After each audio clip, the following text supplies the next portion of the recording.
The 43rd season of Survivor is going to air on September 21st, and fans are already curious about the incoming cast.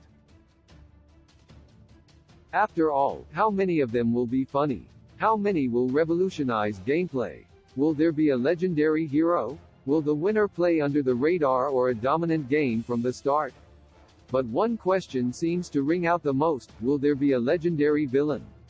Over the years, Survivor has had many villains completely change the game's scope, and none were more famous than Boston Rob. That's why there have been so many memes about the man that sum him up pretty perfectly.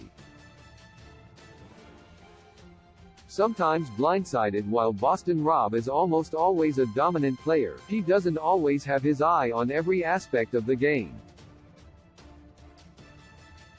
Too often, he assumes that his social game and Godfather-like commandeering presence will be enough to keep the other players in line. Often, Rob picks one or two players that he trusts wholeheartedly.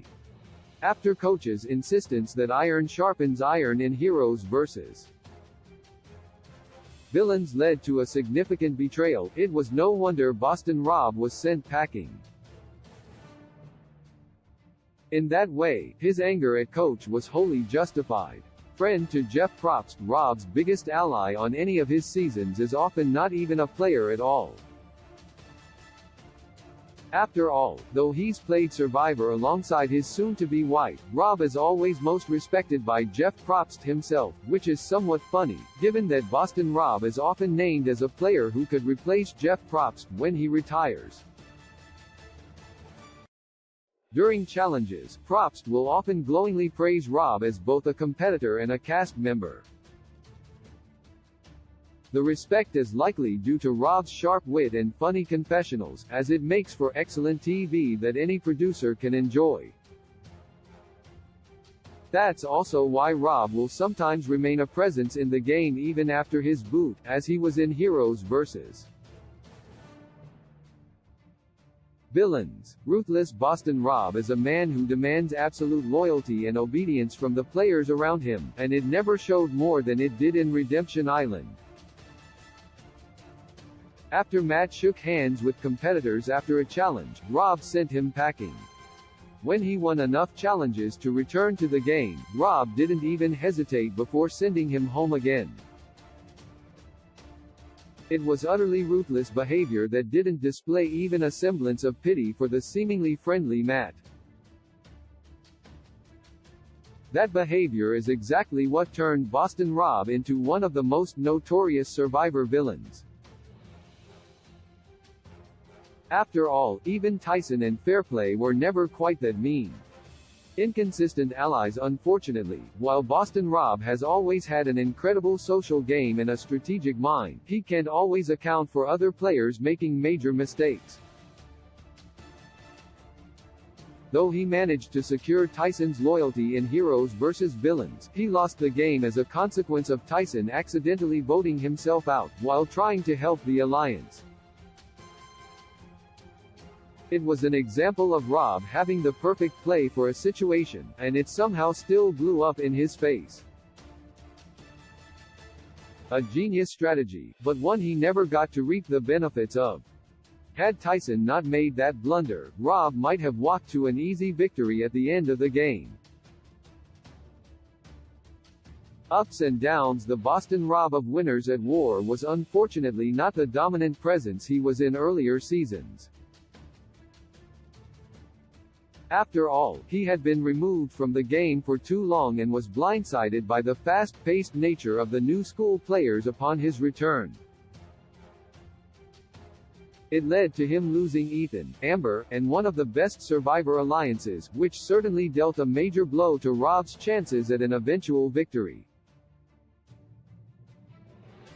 The old schoolers were doomed from the start, and it took Rob completely by surprise, which is always a shocking thing.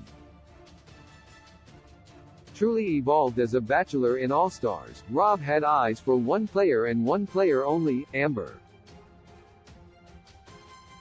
It's what led him to betray Lex in one of the show's most shocking double crosses, and it eventually led to a marriage and $1 million in Amber's pocket. That's why Ethan spent the season sidelined by Rob. Yet, by Winners at War, with Amber voted off before she and Rob could scheme together, Rob was left with Ethan as his number one, and the two stayed together as long as they could. Unfortunately, it wasn't long, as Ethan was sent packing. Still, it shows Rob's adaptability that he could find two different number ones and get them on his side with ease. A major collector. While Rob was voted out of Winners at War, he isn't the type to quit. While other players were struggling to get a single token on the edge, Rob collected them with ease and eventually had to hide the ones he'd collected, because other players would see him as a threat.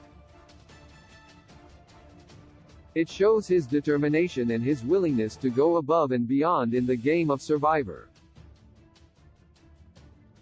Even if he's voted out, Rob will always do his best to keep going if given the chance.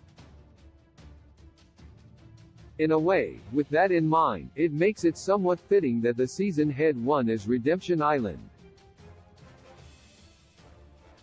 Always in control when Boston Rob is winning, he is absolutely dominating, as can be seen easily by his performance in Redemption Island. The season saw one of the best redemption arcs in Survivor history as Rob controlled his tribe completely through the merge and to final tribal council. Though Kim Spradlin comes close, no other player has ever dominated a game as completely as Rob did that season. Players were willing to completely stop playing the game just because Rob told them to, and it meant he's essentially won from the start. Wrote the book. As Rob always insists, there's a reason he's so good at Survivor, and it's because he wrote the book on it. Having published the Boston Rob rulebook, he's written exactly how to dominate the game of Survivor and how he makes it through his day-to-day life. The fact that he wrote a book on life tends to come up often in Rob's later seasons, as he insists that other players should follow him in Survivor, thanks to the fact that he dedicated so much time to the book about it. Though the book itself isn't related to Survivor, it's still a funny note, since he mentions it often.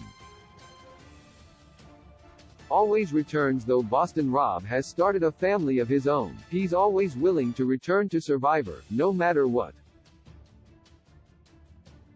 After all, he was willing to star in Island of the Idols without even the chance at the million, because it meant returning to the show alongside Sandra. Though he wasn't allowed to be a player, he was given the opportunity to share strategies and tips with new players, who desperately needed his advice as they tried to survive the game.